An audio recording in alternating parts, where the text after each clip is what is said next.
Welcome to the Hermitcraft recap. My name is Pixelriffs. Our writers, LoyXP, captions on this video were provided by Liara, and none of us are on LinkedIn, so we got the news at the same time as the rest of you. We will be closing down the server on September 30th. That'll be the last day the server is up. This is the last month of Hermitcraft Season 10, and we're going big. Yes, Season 10 of Hermitcraft is coming to an end, but the crew plans to send off this phenomenal milestone of Hermitcraft history with a month of mini-games, pedal-to-the-metal builds, and the usual shenanigans before they wave farewell to the current world and take a much-needed break. Anyways, what? If you're already keen for information about Season 11, mark the date of TwitchCon San Diego on your calendars, because various server members have hinted at more information being revealed at the convention in mid-October. Also, keep in mind that we'll probably have a Minecraft Live between now and then, so whatever Mojang has coming up after Copper Golems and Shelves is sure to loom large over the early days of a new season. This is meant to promote my new merchandise. Who's going to buy this? So with that out of the way, let's take a look at the events and mishaps as the cast of Past Life crashes back into the Hermitcraft season this week. Starting with Good Times with Scar, because it's kind of fun to look at his bit in the episode where he's just taking large sums of money out of his shops. Turns out if you overstock them to begin with, you get a really big payout the day you remember about them. That might be the most insane amount of diamonds I have. Oh my gosh. The stacks on stacks of diamonds just flowing into my pocket. Oh my god. Oh my gosh. Wonder how much of that is Doc M77 buying sand off of him. Look at this, it's like a third of his inventory is just diamond stacks. Truly decadent. The theme of the episode, however, is more gold than anything, as Scar reaches the armadillo exhibit of his base zoo. Though, for now, the area is dedicated more to the Hermitcraft Season 4 flashbacks than anything, as much of that season he also spent terraforming his way through terracotta. And look at this, I want you to see it. This has been so fun to put together. Once we do have all of our mobs in here, visitors to the zoo are just going to be so excited to look down and see all of the creatures, and of course the little armadillos running around. But there's a different kind of gold rush going on, by which I mean just the regular rush actually, since Metro Mayhem Time Crunch is coming to an end, and Scar actually has a high enough personal best for it to not quite be personal actually. I think I unlocked a secret. You just ramble and you get personal bests. 9. I had to double check. I had to count that. It's 9. Oh my gosh. I did. I knocked off a hug. I'm actually shocked because we got no shortcuts and I just rambled the whole time. Well, you look at that. Nice. As the final Metro Mayhem contestant crosses the finish line of Season 1, Impulse SV is there to shut the whole thing down and take stock of the results, which conclude that not only was the game wildly successful, and many of the contestants are parkour masters, but also he ran out of wind charges and had to farm a lot of pizza. Today, we're going to do all the renovations to Metro Mayhem and reopen for Season 2. I got a long list of things I want to do. Before the renovations can begin for Season 2, Impulse has to hand out more Hoffen-designed trophies with a very Stardew Valley-esque approach in that the best one is purple. That goes to Cubfan, who beat Etho's time by 3 nuggets, a measurement system you typically only see here and in McDonald's. I'll show you where I think I might put them. I got a little trophy collection here from Etho's game, from Frogger. Oh, just a Frogger little action. Wait a minute, how many seasons of this have you won? Yeah, every month. So, like, the last 3 months I've won, so.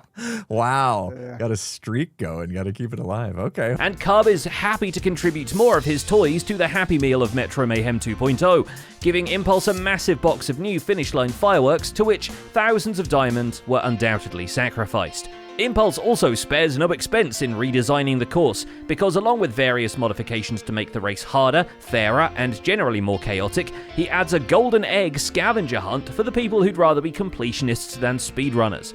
20 eggs can now be found throughout the tunnels, and the golden omelette will hopefully help you feel better about how difficult the candle parkour is. Okay, hidden throughout the Metro Mayhem course are 20 different droppers. They're going to have these eggs in them. The hermits need to find all 20. There'll be a special reward if they happen to do so. As for Cubfan, in case you're wondering what drives the metriest mayhemmer on the entire server, the answer appears to be straight up insanity. That, or the man has realized that he'll be spending much less time with this base than whoever gets to download it, and that's why he decided to flood it with exceedingly dangerous monsters. Get out of here, guy. What are you doing? What are you doing? You're seriously confused, bro. There. Oh! Oh! Okay. This is dangerous. Dangerous times, folks. Dangerous times. All right. On his mission to complete the most booby-trapped base on the server, Cub tracks down some zombies to equip with random mob heads he had laying around, as well as a wither skeleton for pretty much the same purpose. But if you feel inadequately threatened by the menagerie of menace, he also puts together a baby zombie with a Vex head, decked out into maxed-out netherite armor, and with a sword to match. We're going to name him the fanciest little Vex in the world. And we are going to basically do the same thing we did with the last Vex. Break this, and run, and get the heck out of Dodge. Obviously, despite the whole spreading the skulk situation, the man is now not allowed to actually fight these custom monsters, so he better hope his elytra never runs out of durability over his own house. In the meantime, the creatures prove to have amazing comedic timing, and begin appearing randomly across the facility, getting stuck in the walls, or even tracking down their creator to give him a hug. And frankly, if I was name-tagged Mr. Fancy Pants, I would too. The skulk is spreading a lot. Let's go. You love to see it. You don't love to see the creaking, though. But still, skulk spreading, you do love to see it. Hey! Jevin puts his own spin on this idea and decides to make everyone else's bases more dangerous instead. After plan move everyone's furniture and pretend you're a ghost from last time, Jevin's new idea is to make everyone else a dragon. Because I went to the end, I have a lot of Curse of Binding dragon heads, and today we're going to be targeting hermits. I'm not sure that hermits really wear helmets very often. Visiting many of the friends and even some public places, he's hidden Curse of Binding dragon heads in dispensers rigged to a pressure plate in what has got to be Minecraft's silliest landmine. He even put some into the basketball player areas, hoping the team will forget their color-coded jerseys this time. Which, yes, the whole gag won't work if the victim has their helmet equipped, so depending on how you look at it, the most dangerous thing to do on Hermitcraft right now is to take it off for an intro. I don't think it's going to work 100% of the time because people do wear armor, but on the off chance that we get at least one person, this troll was worth it. Alternatively, you can glue your hat to your head before Jevin gets a chance to. As for his own base, Jevin is happy to announce that most of its interiors have been filled in, including the ones to house the servants, which will be arriving shortly as he plans to have villagers running around the castle pretending to look busy. Armor stand guards out here in the fanciest trim I could find. This is all silence and it's in gold. So they're wearing iron armor with gold trim. If that's not Sal classy, I don't know what is. King Sal the Salmonhead even gets a personal bedroom in one of the towers because Minecraft villagers get fewer rights than a literal item. Truly, Hermitcraft lore is intense. All hell Sal, by the way. Yeah, all hell Sal. Speaking of Hermitcraft lore, Zombie Cleo decides to deepen that well with some investigative science. Cleo, you called me here for a reason. You called me here for a reason. You're our chief premier skulk scientist on this server. We're going to test some of your theories today. You see, a couple of months ago, they agreed to burn up all the diamonds they've reclaimed from Cub fans' base planes, and yes, before rewriting the script, that reclaimed did say stolen. What they didn't tell us, however, is that not all the diamond blocks were burned, and in fact, plenty were placed in other spaces that haven't sprouted skulk over time. Let's dig them up, make sure that no skulk has actually formed around them. I want to be clear that I didn't actually tell Cub I was doing this because he would have tried to stop me. Meaning, in their own words, that the skulk only spreads where Cub thinks it should because it's in love with him. And who can blame it? Sloy, we can't say that on the internet. Yes, this is what we choose to talk about instead of the giant demon Cleo built leering over the hill of their base because it's scary and we don't want to look at it much. Next Hermit, please. Speaking of bases with giant armor stand statues, XB Crafted takes the time to tidy up and structure the upstairs portion of his Ocean Monument base, beginning with pillars coming through the floor and a surround for the nether portal, which he's pretty happy with, and so is the Dark Prismarine above it. And then what do we put in here? Something needs to go there, because this little smiley clown face that we got going on, you see it, don't you? Eyes, big nose, big smile. Yeah. Eventually, after cutting a glass floor above each of his storage systems and leaving viewers to decide which looks better, he fills in the gap above the portal with one of the community-submitted fan art paintings, presumably on loan from the gallery closer to spawn, and begins rolling out the carpet to decorate the more empty floor space. Nice. That's nice. Although, what if we're gonna find out together? We're in this together, people.